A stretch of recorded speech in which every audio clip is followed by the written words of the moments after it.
Almanac número 1, agosto de 2011. Capa da artesã Denise Degani, um patchwork do coreto da Praça Clarimundo Carneiro. No primeiro almanaque temos histórias do mercado municipal, o saxofonista uberlandense de fama internacional e cego de nascença, Ladário Teixeira, as disputas políticas entre os coronéis da cidade no início do século passado, o início da telefonia na cidade, o radialista Dantas Ruas, o governador Rondon Pacheco, as 3 fábricas de aparelhos de televisão em Uberlândia, a cantora Nalva Aguiar, Uberlândia como a pequena Moscou em meados do século passado, gincanas de Lambretas, o maior cinema de Minas Gerais em Uberlândia, a passagem e a obra da arquiteta Lina Bobardi pela cidade, entre outras matérias.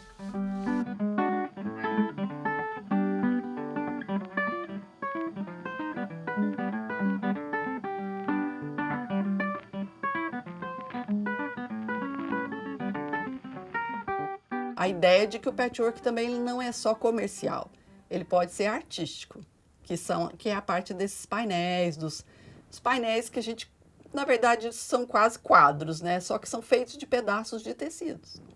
E esse trabalho meu do coreto, naquele ano o tema era cartões postais do Brasil. Eu falei, gente, vou fazer da minha cidade, né? Quero fazer um postal, como se fosse um postal da minha cidade. E o trabalho do coreto, eu brinquei nesse coreto quando era criança. Eu tentei retratar o coreto exatamente como ele era quando eu brincava nele. Ainda não tinha prédios atrás, a praça ainda era preservada, o coreto era preservado. Todo mundo gostou muito porque os integrantes do clube não conheciam Uberlândia, né? E ficaram encantados com o coreto, porque ele realmente é muito bonito, né? E aí teve esse convite do Celso para fazer parte do primeiro número do Almanac de Uberlândia Hoje e Sempre, né? Eu fiquei muito honrada e esse trabalho é meu xodó, não vendo ele por preço nenhum. E eu adoro ele, porque ele me lembra também da minha infância, né?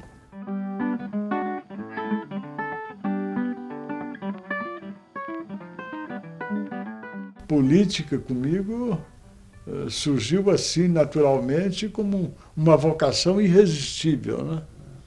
E sempre fui um político. Sofri todas as influências da época, todas as utopias também, né? Eu fui lá no Ministério da Fazenda várias vezes, tal, para Alexandrino, Elvio, Caparelli, Senhor Aristides, a sua importação está liberada. Podem ir lá buscar. A nossa Uberlândia vai ter uma central telefônica. Disse e confirmo que nós entramos em telefonia forçados pelas circunstâncias.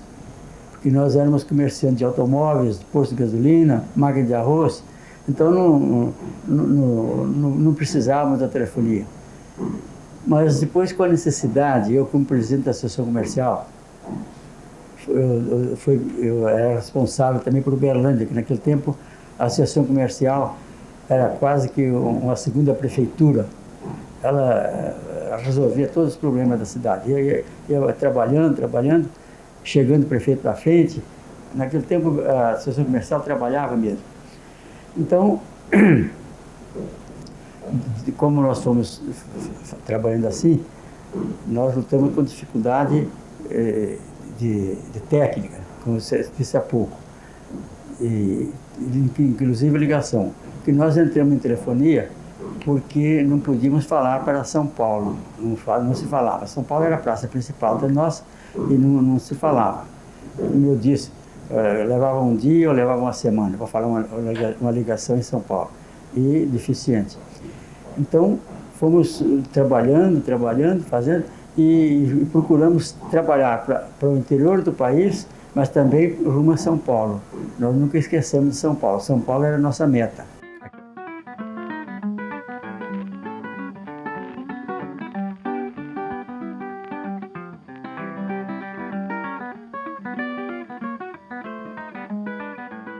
Seu Sérgio, para o senhor, qual que é a importância do lançamento desse almanaque, principalmente para a área da educação? O maior possível para todo berlandense que gosta da cidade, que viveu na cidade, que vive na cidade, que acompanhou a evolução toda dessa cidade, né? Desde 1940, que foi o ano que eu nasci.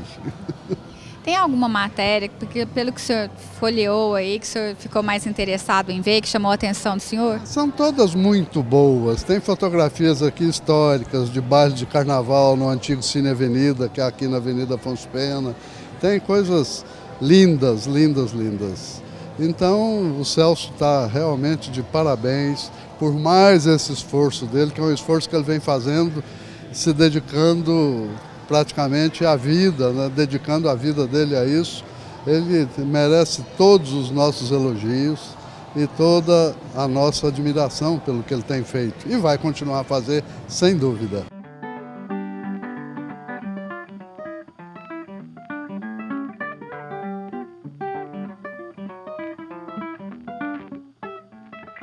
Ronaldo Tito já foi um dos diretores do Café Cajubá, o pai dele também, a história, né?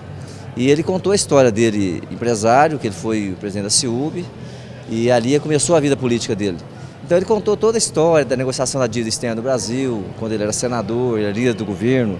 Então nessa história que ele contou, depois eu, em nome da nossa empresa, eu disse para eles, né, que quem não tem história não tem referência.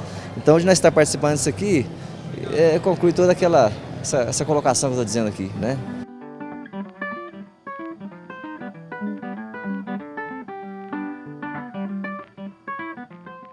Todas as matérias que você escreveu, do que foi pesquisado, o que te chamou mais atenção?